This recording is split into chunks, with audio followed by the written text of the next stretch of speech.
Okay, let's talk about some of the tools you're going to need to get started on doing laptop repairs. First and most basic is just a screwdriver. You could almost get away with doing a whole repair on a laptop with just a screwdriver. That's a Phillips. You should have a Phillips and a straight head. A smart thing to do might be to get a screwdriver kit like this one. This is my favorite one. It's made by a company called Velamin, and I like them because they're super cheap, and the tips of the screwdrivers don't wear out. A lot of cheap screwdrivers do, but this set does not. What does break, however, is the handles, and these two broke in half, but they are actually my favorite two screwdrivers that I use for doing laptop repair. It's that one and that one out of the Velamin case. And you'll see in the videos, these are the screwdrivers I mainly use for taking laptops apart. I like that they broke because they fit in your hand easier and they're easier to maneuver, and that's what I use for screwdrivers. Now you could also get precision screwdrivers too. And I bought these at Radio Shack, and they're good for getting in the real fine screws. Then you're going to need pliers and wire cutters. Definitely need both of these. I recommend getting for pliers a set like this and with the wire cutters included. You get them at like Home Depot or Lowe's or any hardware store. And these will allow you to get into the more tinier places where mainly that's all you deal with laptops. You need a small set of tools as well. Definitely need to have a flashlight, something where if a spot's dark you can see a little bit better. And a soldering iron is crucial. Now this is the soldering iron stand, and that's the soldering iron that I use. Just a simple Radio Shack 15-watt soldering iron. Does the job for me. This is the model number. It's a 64-2051B. And the stand, you get that separate, or sometimes they come in a combination. Another thing that's really wise to get is a desoldering iron, especially for power jacks.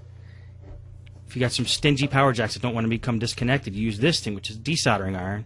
It's neat. You actually squeeze that little red thing, and then when you release it, you could suck the solder out through the soldering iron. Or you could use desoldering braid, which is another thing I use in conjunction with the desoldering iron, which seems to work great. This is the solder I use. 6040, 0.032 diameter rosin core solder. I get that at Radio Shack. And that's pretty much my soldering kit right there. Another must is a multimeter. You can find these ranging from like $10 to $100. This is a Radio Shack model. Not my favorite model. The one I use in the videos is my favorite model, which I got at Micro Center for like $10, so you can find them cheap. And what you just want to have are the basics. I mean, there's not too many features that I would recommend for multimeter, but one that I do is definitely to make sure it has a beep mode, where if you set it to test continuity and you touch the two leads together, you're going to get a beep, because I use that a lot when I do power jack repairs. And next is just to have some wire. When you're doing power jack repairs or different types of repairs, you can get this at any type of store like Radio Shack or order it online. Heat shrink tubing is a must. I use this quite a bit, especially when I'm doing power adapter repairs, where I have to replace the tip on a power adapter or do any kind of repair on a power adapter. Heat shrink tubing is another place you can get pretty much anywhere. I get mine at Radio Shack and Micro Center, but you can order it online.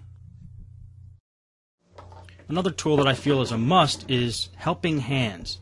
Helping hands is simply, a base with some alligator clips connected to it and a magnifying glass. It allows you to hold things, providing you basically with another set of hands, so you could do some, more difficult tasks like soldering things or having things held down that would be normally flapping all around. So helping hands are great for that. Files. Definitely get a small set of files, of like tiny files. I use this especially for scuffing up a wire or creating contact points on a motherboard.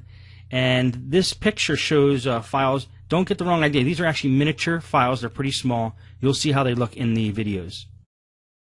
Xacto knives. Now, Xacto knives are something I use fairly frequently, but you never know when you're going to need something really sharp to cut something that you're dealing with. And Xacto knives are small and they're sharp, and it's a perfect tool to get in there and cut things or shave things that need to be taken care of. And the next thing is glue. Now this is Elmer's Carpenter's glue. I'm almost using this just for the sake of the picture, but I use that very sparingly. The main glues that I actually use are a little bit of Gorilla Glue, but mainly Crazy Glue. Crazy Glue is actually very great for attaching plastic to plastic, and a lot of laptop repairs are just dealing with plastic. So definitely recommend Crazy Glue. It's cheap and you can get your hands on that pretty much anywhere as well. When you want something a little more difficult and you need a strong bond, try epoxy.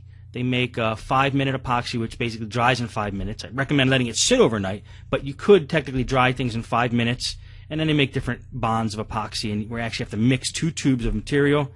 And it smells pretty strong. You want to be in a ventilated area, but it does provide a strong bond. Haven't used epoxy in a while. Again, my main thing that I use is the Crazy Glue. Thermal grease. Now, thermal grease is what we use to create a bond between the processor and the heat sink so heat can flow through efficiently and dissipate. And a popular brand of thermal grease is Arctic Silver. And I have a little tube of that, and that's what I use mainly. It gets a little expensive, but you can use pretty much any thermal grease. You'll be okay. Now, you'll see in the later videos exactly how I use the thermal grease, how much I use, and this kind of thing. So stay tuned for that.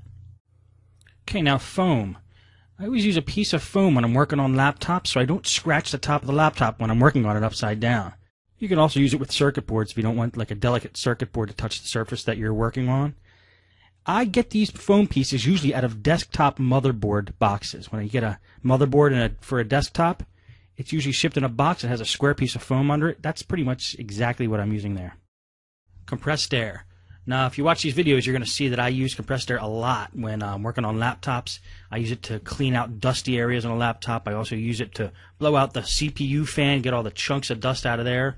Also, in the heat sink for the CPU, I blow air right through the fins of that and clean that all out. Now, the only problem with compressed air is it's expensive. So if you're going to use a lot of it, I recommend using like a blower on a wet dry vac. And I talk about one that I recommend later in this video. A drill. A drill is a great thing to have if you ever need to drill holes in a laptop case, which I'll show you a couple of the videos. And get a good set of drill bits that aren't going to flake out on you if possible. I prefer a cordless drill just because it's more easy to, maneuver. It's not too unwieldy, so I use a Black & Decker for that. Screws and hardware. Every time I have some leftover screws or I acquire screws from anywhere that are small and tiny, I collect them. I put them in a small little case, store them up because you never know when you're going to need them. Now, it's nice to have a couple little cases around just to put screws and what rubber pieces and different things that you're going to be doing when we take apart laptops. Get yourself a tape measure or a ruler or something where you can make measurements or size things up if you need to do that, which will definitely happen, especially with laptop screens and that sort of thing. Get yourself a set of tweezers. Remember, you're working in very confined areas. If you drop a screw or if you need to remove a wire or get into a certain spot and you just can't do it with a pair of needle nose pliers, these are the tools you want to use. I'd buy a whole set of them so you have different varieties so you get in different areas. And definitely put some tweezers in your toolkit. Allen wrenches.